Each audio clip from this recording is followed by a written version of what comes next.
go, mate. I mean, me and Sue had some technical issues this morning ourselves, but pleased to Um, announce that I'm interviewing Mr. John Stapleton, a well-respected and well-known journalist that's been around the traps for a very long time and doesn't pull any punches. And the new book that he's just come out with, Failure Family Law Reform Australia, it's my new favourite book. Clearly, you don't pull any punches, John, and I love that fact. I suppose what I'd like to start to talk to you about, mate, is how long you've been in trying to expose the treatment that fathers have received in the family court. well, it was all a bit of an accident, really. I was just a mainstream journalist pottering along and, more or less assumed that the family court was a normal functioning court, like every other. Well, they're not all normal and functioning courts in Australia. The judicial system in Australia is a very, very mixed bag, as anyone who's been near it would know. But um, I was assumed it was more or less a functioning court, and it's marble facades and all the rest of it. It was only 10 minutes away from where I worked, and it was. I just assumed it was normal, and then, like so many other blokes, I went through the system, and I was just astonished by what I saw, and just mind-boggling. It's mind-boggling. They have no respect for journalists, no respect for the litigants that appear before them. We're all just lower forms of life to these people, and certainly, if you're male, I mean, there are plenty of women who are damaged by the system. I don't want to make this as if it's only men that suffer. There's a lot of women who are very badly damaged by the system. There's lots of grieving. Grandparents and grandmothers in particular have been very focal in the father or in the family law reform movement. But anyway, a ex-policeman rang me up, and that's another interesting aspect of it, is that former police were very active in the fatherhood movement. They're always painted as some sort of far-right lunatics, which is completely untrue. They're just sad dads who want to see more of their kids. But they're always painted as, right-wing lunatics by The Guardian, and Australia's media is 90% left, and always painted in bad light. But there were a lot of former policemen in the fatherhood movement, and it was founded. They rang me up one day from this community radio program or station called 2GLF in Western Sydney, and they'd somehow managed to score a 3-hour slot and wanted to do a fatherhood show. So we did, and they somehow or other they found out that I was interested in the thing and interested in the whole area, and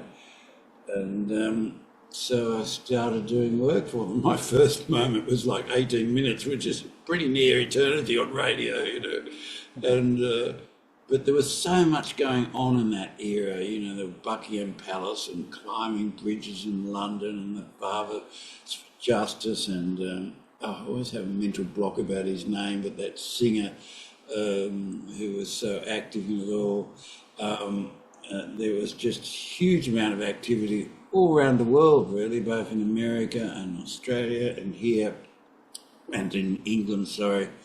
So there was a huge amount of material, and it was the really early days of the internet, really, and it enabled a lot of communication between fathers who'd normally just buried their heads under a rock and sobbed themselves to sleep and necked themselves in the back shed half the time.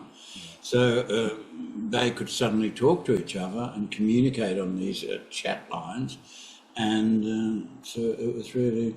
Anyway, they rang me up and invited me to participate in this show that they were sort of trying to work out how to do. And so I became one of the co-founders of a program called Dads on the Air, which was on 2GLF. It's still running. It's a lot... not defanged, I suppose that's unkind, but it's not nearly as political as it was. It's much more touchy-feely than it was, but we were very incensed and very political, and we just regarded the conduct of both the family court and the child support agency as a disgrace. And we told them so on a daily basis. case in all this. You can ask me another question. Sorry. You're right. There was a very famous case of this guy who had written, the family court belonged on a garbage tip, and so he all of a sudden he'd written a letter to the court saying this, and so suddenly he's got 3 AFP officers at his door, federal police officers at his door, basically trying to arrest him and caution him, and as soon as the internet started off, there were far worse things than the court belongs to the garbage tip flying across the internet on a daily basis. Because there's nothing you can do that's more upsetting or aggravating than just take your children. And so these blokes are they're distressed, they're brokenhearted. Some of them are righteously or rightfully angry. A lot of them are just in absolute despair. A lot of them spend huge amounts of money to basically achieve nothing in the court, and then they run appeals which go nowhere. The court is a Marxist feminist court. The truth bears no relevance to the case or the outcome. People spend days, months and years assembling all their paperwork and go before the court, and they're always astonished by the fact that the judgments bear almost no relationship to reality and no relationship to the truth. Yeah, no, I couldn't agree more, mate. I mean, I spent 8 years in family court, and through that lived experience, I truly believe the family court's true intention of design was to destroy the family unit, destabilise parents, predominantly fathers, and traumatise children to maximise profits. Well, it is a massive industry. I mean, massive. I mean, they say it's a cash cow for lawyers, which it obviously is.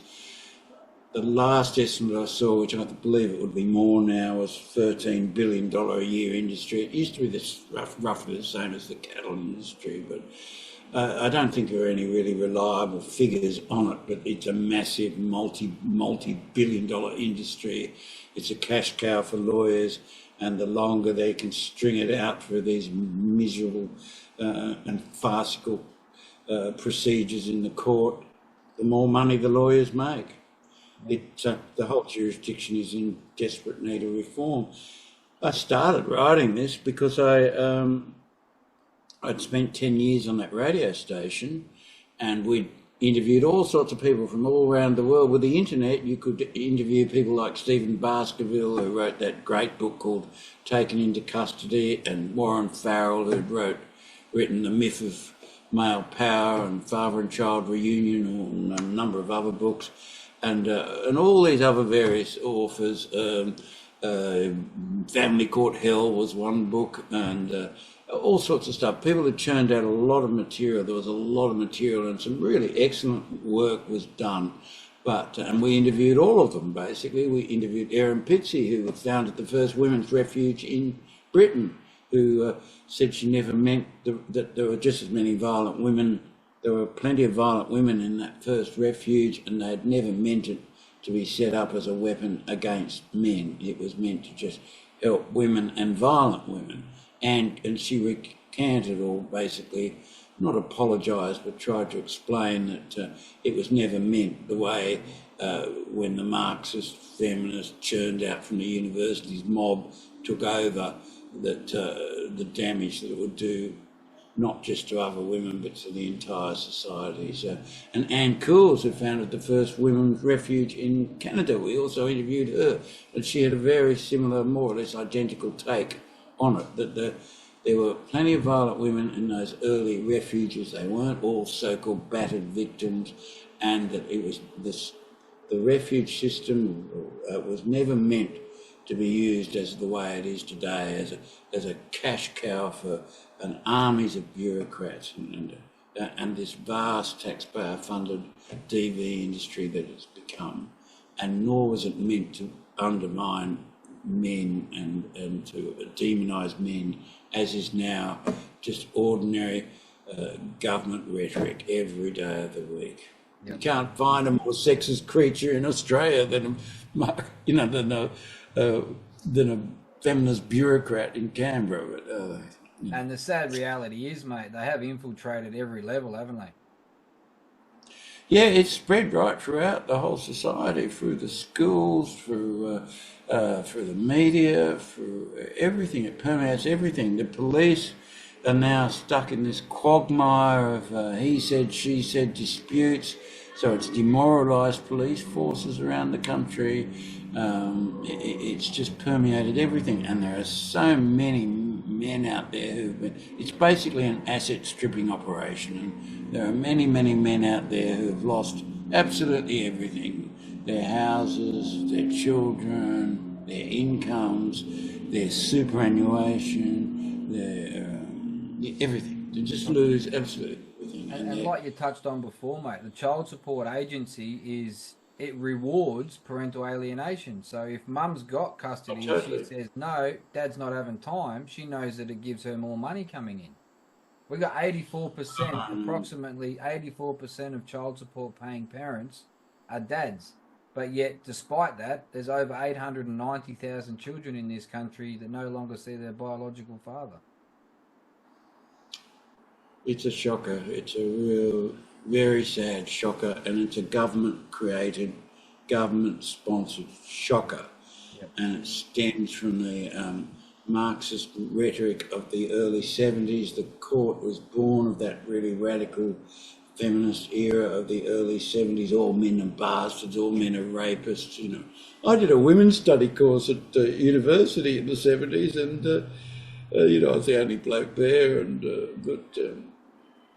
you know, the huge amount of material already they were generating. You know, it's a huge, another cash cow for academics as well. You know, there's no one studying the male side of the equation, but an absolute army of academics, which of course are often paid for by the family court. They churn out all these sympathetic articles about women and women's rights and everything. So it was a really extremist form of feminism.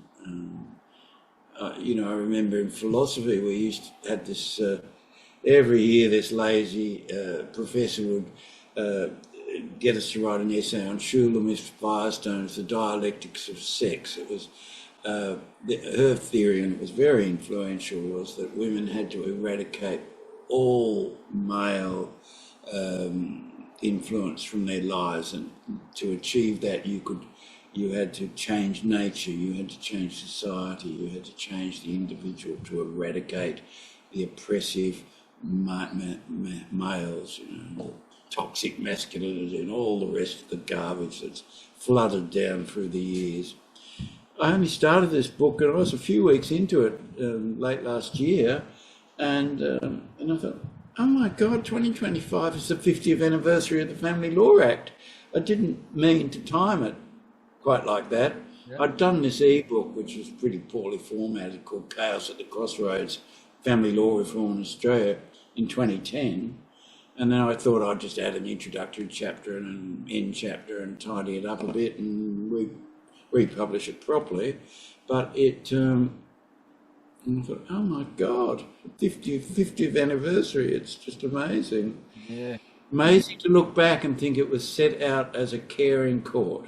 Well, the sad reality is, John, isn't it, that since the induction of family court in this country, the male suicide rate to date is almost tripled. So there's clearly nothing that goes on in them four walls that is in the best interest of the children. No, how is it in the interest of children to have their father driven to suicide? And you know, and the official suicide stats only take in part of it. There's all the deaths of despair, which are, you know, you drink yourself to death, drug yourself to death. There's all the unexplained accidents, drowning accidents, you know, men in the divorce age bracket. They're all those sort of deaths. You know, some cases where they get in light airplanes and just head out to sea.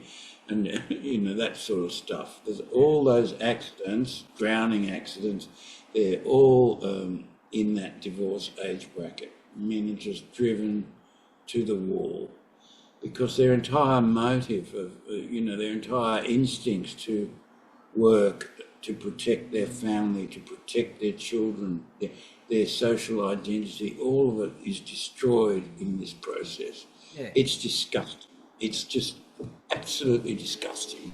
And a man without a purpose is a lost, destabilised man, mate. He's sitting in the beer garden getting pissed. Yeah. Or hanging himself in the shed, it's just like, that's true. And and then women network, so they survive a lot of situations, including retirement, much better than men. But I don't know, it's funny, isn't it? So much money is directed at everything to do with women. And both sides of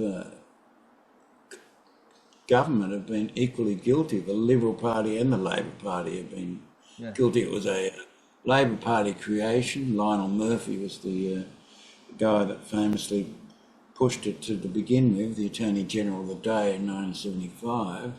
But it was Malcolm Fraser who then appointed Elizabeth Evatt as the first judge. She was a staunch left-winger who I don't think there's a single solitary word on record of her ever saying any sympathetic thing about fathers, but she wrote a material for a lesbian mother's handbook. It was like that, which all seemed very trendy and cool in the day, I guess. But the trauma that this court has inflicted on so many men and so many families and so many children is just disgraceful.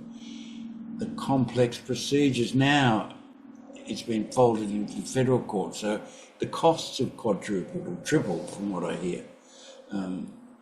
It's just, and every attempt, it's a failure of democracy because every attempt by the parliament to bring it back to, it's hard to believe that initially not just a helping, caring court, but that joint custody was to become the norm, that women to be released from the slavery of, 24/7 motherhood, which it is. Who wants to be 24/7 a single parent if there's an alternative? I mean, it's just ridiculous the way it's gone.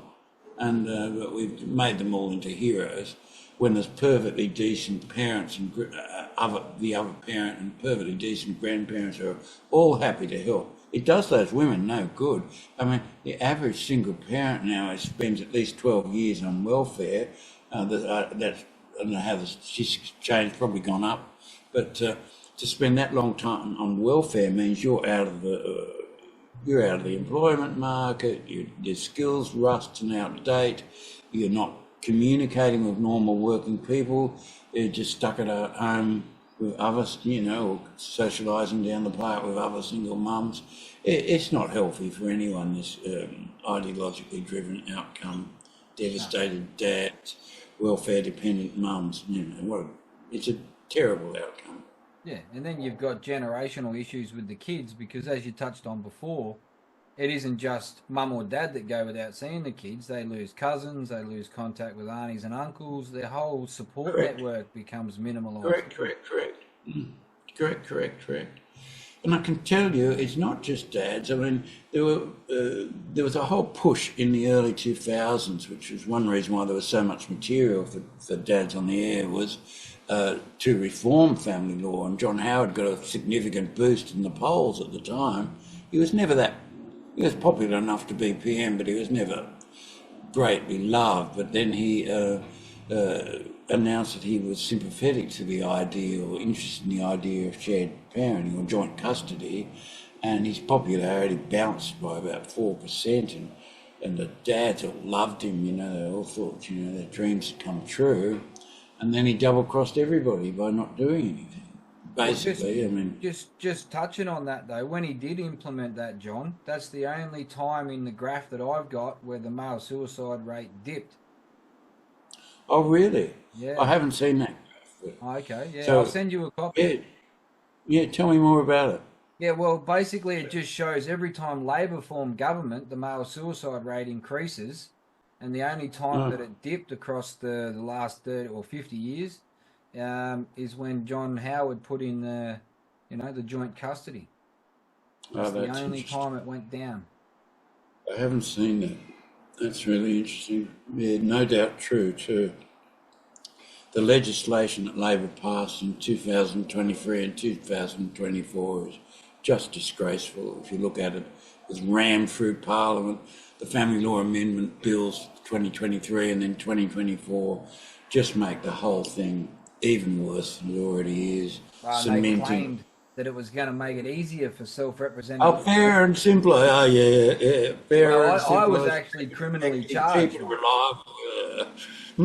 I was actually criminally charged for lodging a affidavit in the family court as a self-represented litigant.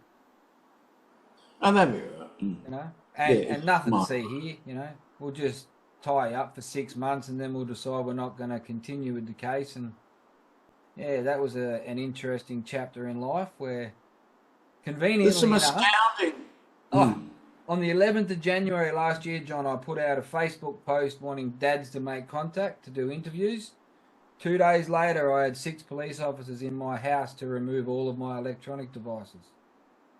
You're kidding. No. And I was on trumped up charges that in the very charge they charged me with, it had its own inbuilt self-defense mechanism which said that I shouldn't have been charged with that anyway. So, yeah, it was very odd to me that they just silenced me for 6 to 8 months. And really? Yeah. It's only in Australia, it's only women that are encouraged to speak their truth publicly. As a man, you'll be threatened to be incarcerated if you disclose anything that you've been through. That's and I face this now, mate. I'm currently under a suppression order in the district court. Oh, really? Yeah. Well, I wouldn't be speaking out too much about your own case then. No. Well, that's the problem, though, isn't it? You know, this is how they've continued to target men, is because we no longer have the right of privilege to reply anymore. I've been legally under a gag order, mate, for 9 years. 9 years I've been under a legal gag order one way or the other. Yeah, I've seen cases like that. They drag on for years. There's been some unbelievable cases that, unbelievable cases.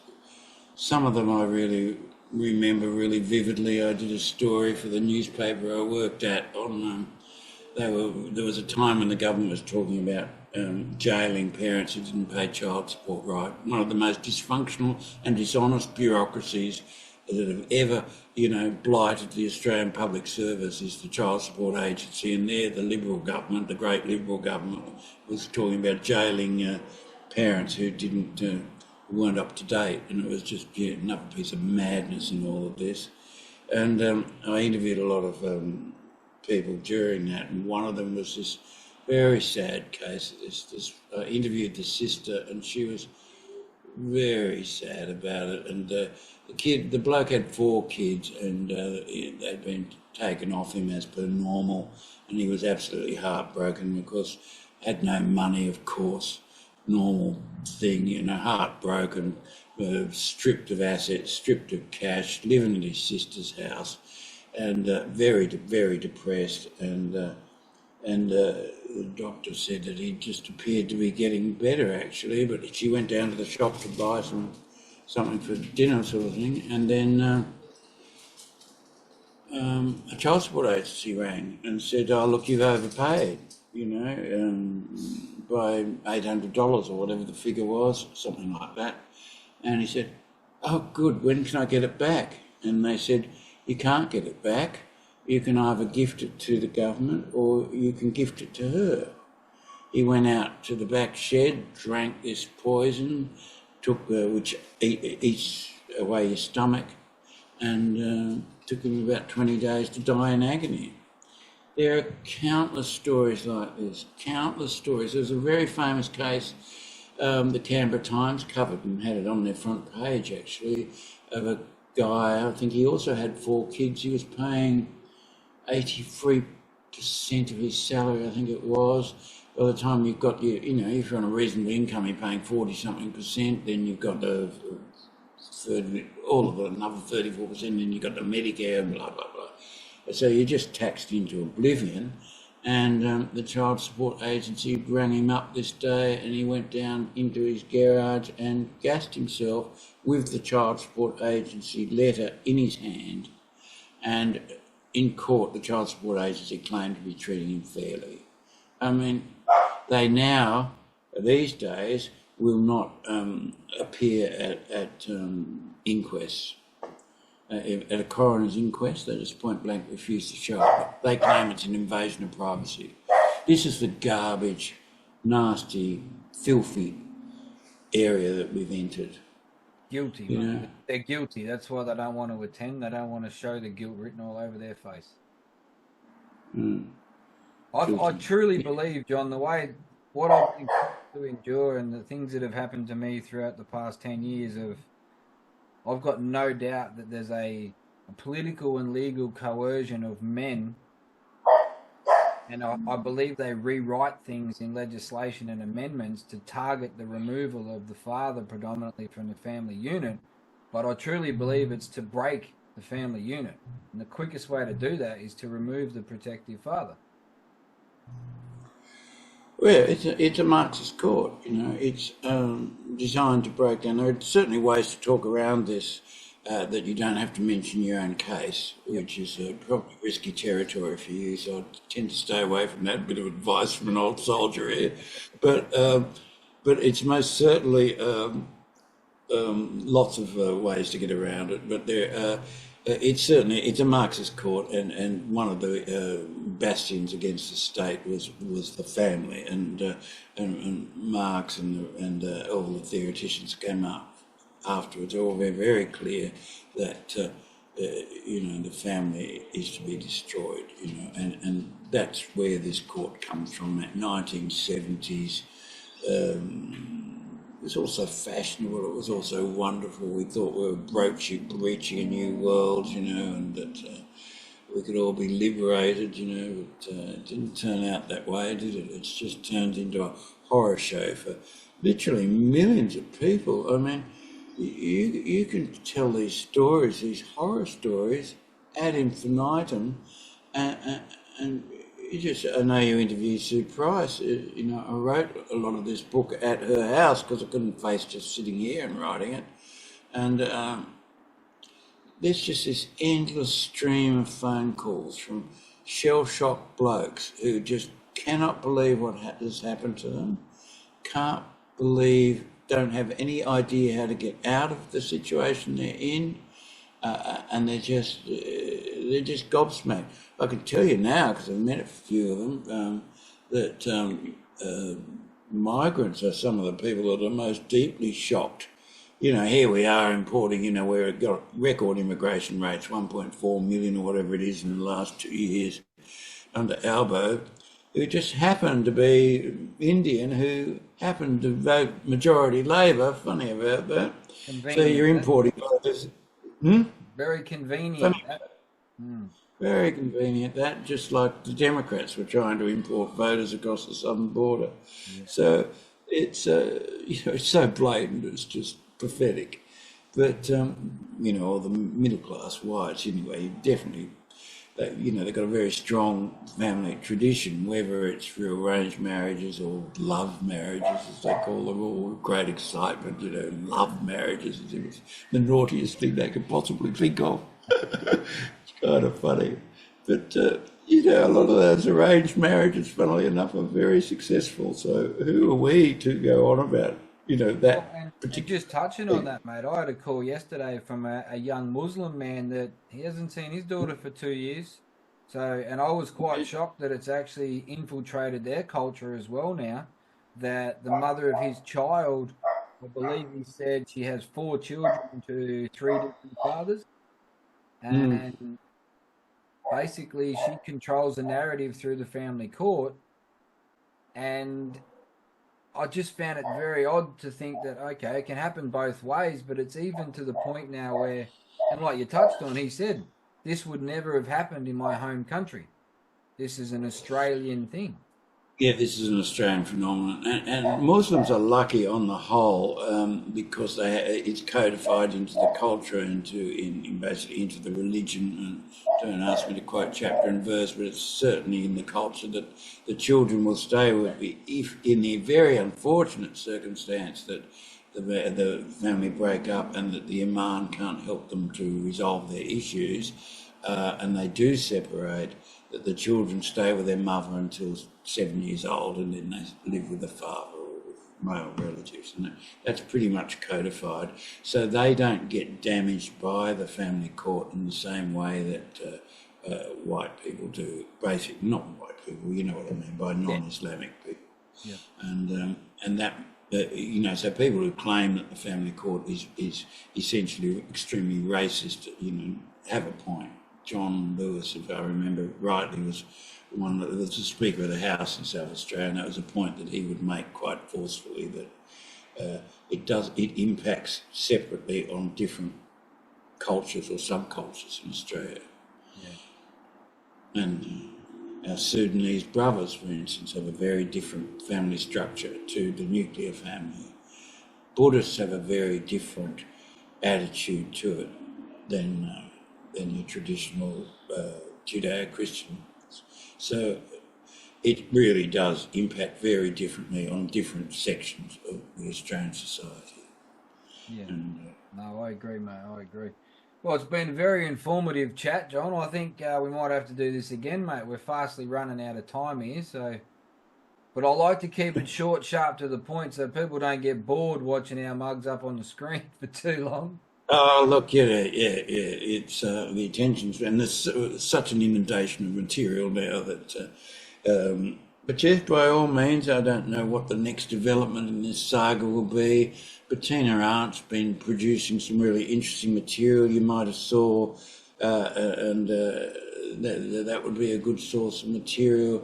She just did a judge recently who was coming out saying the whole family court's been seized by the feminist ideology, and that's what's destroying. No, I've had recent. I spoke with Stuart Lindsay quite some time ago. Oh, yeah. When all this kicked off, I was put onto him through Jennifer Game, which was at that time One Nation representative. He's the judge in question, yeah. Yeah. He's the judge in question. I am going to try to reach out and see if I can get a chat with him, but this is why I like to talk to yourself and Sue Price, people that have been in the game for a long time, that I suppose I want to get across to the public that this isn't a new thing and it's being made worse, not better. No, there's been activists, yes. Everybody's trying to reinvent the wheel and think of new ways to do it. So I think that's one of the benefits of would you mind holding up the book so people can see the cover? Yeah, no worries. Give me a plug, mate. Failure, Family Law Reform Australia. It took an enormous amount of work. It's I don't expect you to just sit and read the whole thing. It's like 600 pages long, but it's I'm about a third of the way through it, mate. I'll read it all. No, I definitely like it. All right. Well, there's lots of interesting material around, and I wish you the best with your show, and thank you very much for the opportunity. Thank you. My absolute pleasure, John. Thank you very much, mate. We'll talk soon. Talk soon. Thanks, Daniel. Thank you.